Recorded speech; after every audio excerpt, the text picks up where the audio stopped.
All right, thanks for being here. We have Cal Fisher on the left, Mark Pavlik on the right after Penn State's EIVA championship win over George Mason, 3-1. It is the 32nd EIVA tournament championship in Penn State's history and the first since 2017. Cal Fisher with a career high 27 kills, Pat. Is that what yeah, 27. Cal Fisher with a career high 27 kills for the match and was named the EIVA tournament MVP. We will first begin with Pav, opening statement on the match, and then we'll open the questions after that. Process, just raise your hand function. I'll ask you on mute. You can ask either Cal or Coach Pavlik a question. Go ahead, Pav. Well, first of all, big round of applause for Mason. Jay had that team ready to go. It having been around for 4 decades of Penn State George Mason play, this is a match that I think both sets of alums would say, yep, this is the way it's supposed to be. I can't believe the effort that was left on the floor by both teams tonight. It was a great match to be part of. I thought that there were stretches where we didn't play as cleanly as we have played in the last 3 or 4 weeks, and there was some stretches where I thought Mason really took advantage of that and stayed pretty clean.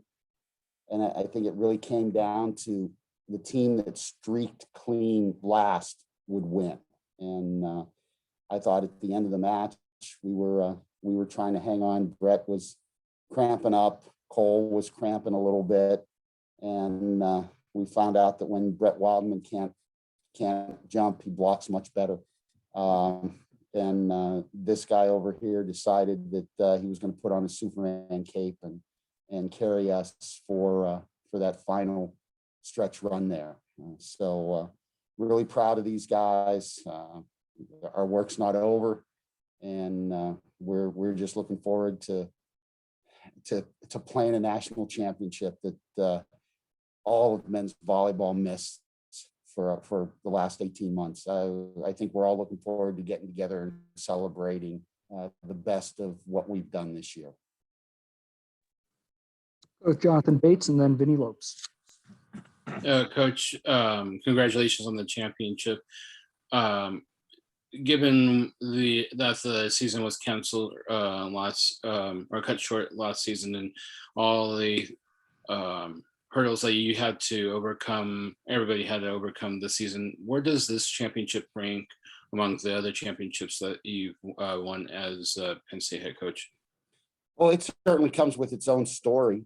Anytime anybody's going to mention 2021, it's going to bring with it the memories of what these guys have gone through, the Herculean efforts by not only our medical people and athletic training people, but the medical and athletic training people of all men's volleyball. It was such a concerted effort by, I think, every institution out there to do to the best of their ability what they needed to do to let their student athletes, whether it's men's volleyball or any other sport, actually have a season and try to do it. And we're very fortunate across the country that I think not only did we, as a collective group of coaches and players, we took it seriously enough and managed to get in as many matches as we could and still have the championships going on. So I think that's the memory I'm taking, Jonathan, that this was a collective effort by everybody involved with NCAA men's volleyball from top to bottom. And so far, it looks like we've done a great job in pulling it off. Vinny, followed by Gordon. Coach, take us through the 4th game for you. What do you feel was the biggest difference for your team in the 3rd game where you lost close one in overtime in the 4th game? Yeah, I think we went into today pretty much saying that we were going to expect a battle. That I told the guys before the match that we had to be willing to take some punches and we had to be willing to throw some. And I thought that was exactly what happened. You can't sleep on Mason. You can't sleep on Wagner. You can't sleep on Reese. There was a stretch where I think every ball was going to Jack Reese, and we could not do anything to stop him from scoring. And, those are the punches you got to absorb a little bit and hope you can answer. And, I thought we were in pretty good shape, even though we dropped game 3. I liked the way we were competing. And then to watch, to go through game 4, Vin, and watch Brett just gut out what he needed to do. I told him after the match, I said, yeah, as soon as he started to cramp, his passing got so much better.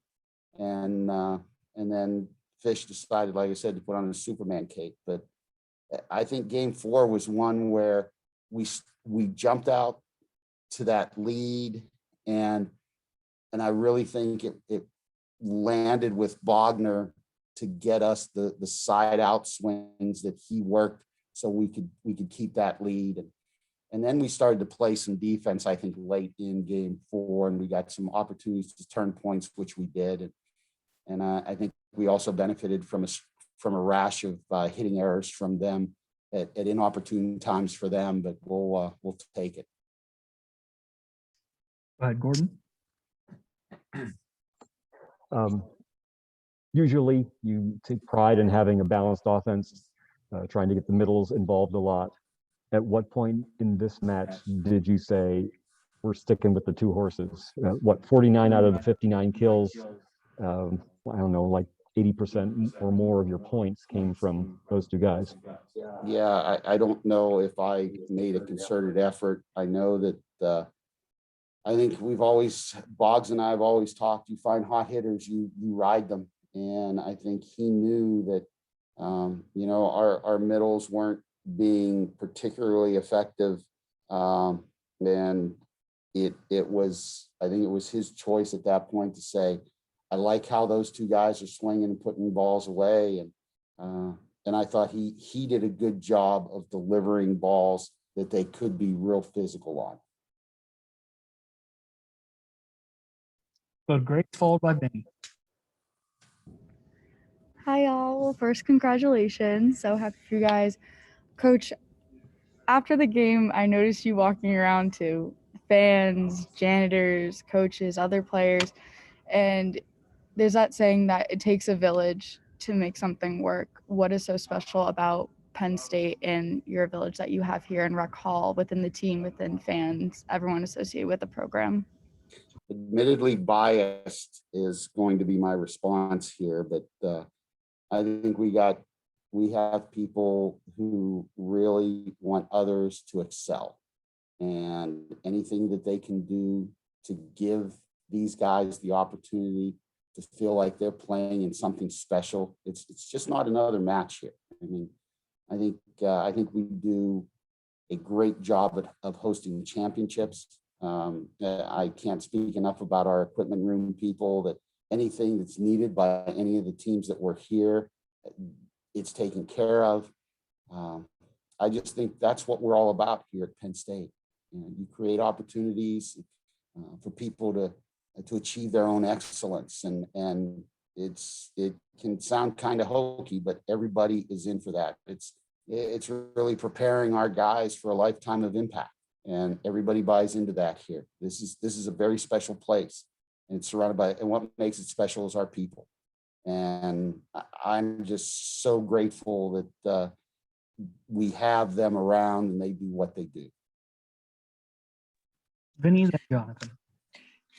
Cal, I was wondering if you could just talk about the journey of this season, especially, 6 months ago, you guys were just lucky to get on the court battling through COVID and lucky to get in a blue and white scrimmage game that you guys televised. Can you just talk about the journey of the season and just, your feelings right now as an EIVA champion? I mean, yeah, this is everything that we hoped we could get out of this year, considering what happened to us last year. With the season being cut early and all those seniors being disappointed with that, we really kind of came with the energy of, we're going to do this for our seniors. We're going to do this for the people that didn't get to finish their season last year. And we really brought that this year and rode with it. Jonathan, followed by Emma. Coach, or sorry, question for Cal. I'm sorry. Um, it seemed like that Will really hit his stride. Not that he was having a bad season before, but of late he seems to have really hit his stride, especially in the last 2 matches. Can you comment on his performance of late?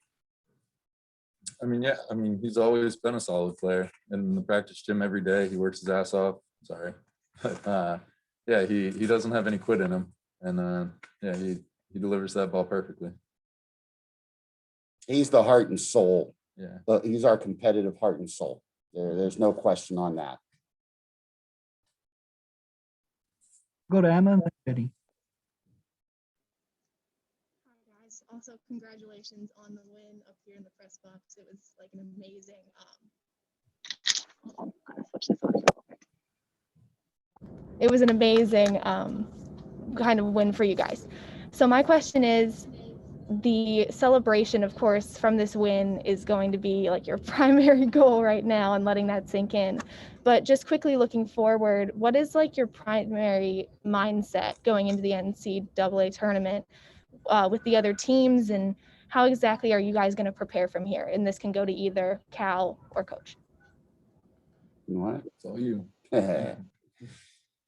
Yeah, I think, you enjoy this today, tomorrow, families, friends are here. It's muted a little bit by making sure that we're being smart, and we don't need a positive test to pop up anytime this week. So I think this team has really been good at being where their feet are. They are in the moment. They know that, hey, there's nothing in front of us tonight. Let's make sure we enjoy the effort that we just put forth tonight. And tomorrow, once we understand what's in front of us, then we start planning for it. At this point of the year, we're not going to get any better. I mean, anything better that's measurable. So what we want to do is, I think we want to keep everybody healthy. We want to get everybody fresh. We want to make sure they understand here's what's coming at them, and we start preparing for whoever it is that we're gonna take on. It's nothing that we're gonna do any different. These guys have gotten this far, and I think we just got to make sure that they're prepared to be at their physical best, and we'll run from there with it. Couple more questions. We'll go to Vinny and then Gordon. Coach, I couldn't get out of here without asking you a bracketology question, and Jay brought this up. You guys are 21-3. Would you find it a personal insult or an insult from the committee if they were to put you in the play-in match? In this year? Yeah. Not at all. I don't want that job. They have so much in front of them where, like you said earlier, Vin, there's just no head-to-head play. And, they're going to do the best that they can with the information they have. And they're out there to make sure that this championship is what we need it to be. And, I'm not going to sit here and nitpick. I just want to play, because a year ago, I was sitting there picking nits. So no, hey, if they want to put us ninth, I'm good with it. We're playing. All right, 2 more questions. We'll go to Gordon, then John. Fish, just after a match like that, where it's just like across the net, how are you feeling? How drained are you feeling? And how just a match like that? What's it like to endure something like that? I mean, it was definitely exhausting. By the end of it, I was glad the game was over. That's for sure. But it was a lot of fun on the way, and really could not have done any of it without the rest of the guys. Like, we can't do anything if we're not passing, if we're not putting the ball where we need it. So I give all credit to them. Yeah. Last question for Jonathan. Coach, you'll have the advantage that only one other team will have, and that you have played matches this year at the Covelli Center. what advantage does that bring, or do those January matches feel like it was last year? I think the overall advantage is probably on the logistics side. You know, we've been to Ohio. We know what Ohio State is for us as far as an away trip. We're there every year, taking on the Buckeyes and our Big Ten brethren. And I think more than anything else, you kind of know what to expect. You know the lay of the land. I don't think it's much more than that. The court dimensions are still the same. I think it's more on the logistics side where you know where things are, you know how much time it takes to get from hotel to gym, you know how to get into the gym. It's all those little things that you know that we can do to make these guys so much more comfortable getting off the bus into the gym, on the bus back to the hotel, getting food. All right. Thank you everyone for your time. Cal, Pat, thank you. Thanks, Congrats, everybody. guys. Congratulations. Thanks. Thank you.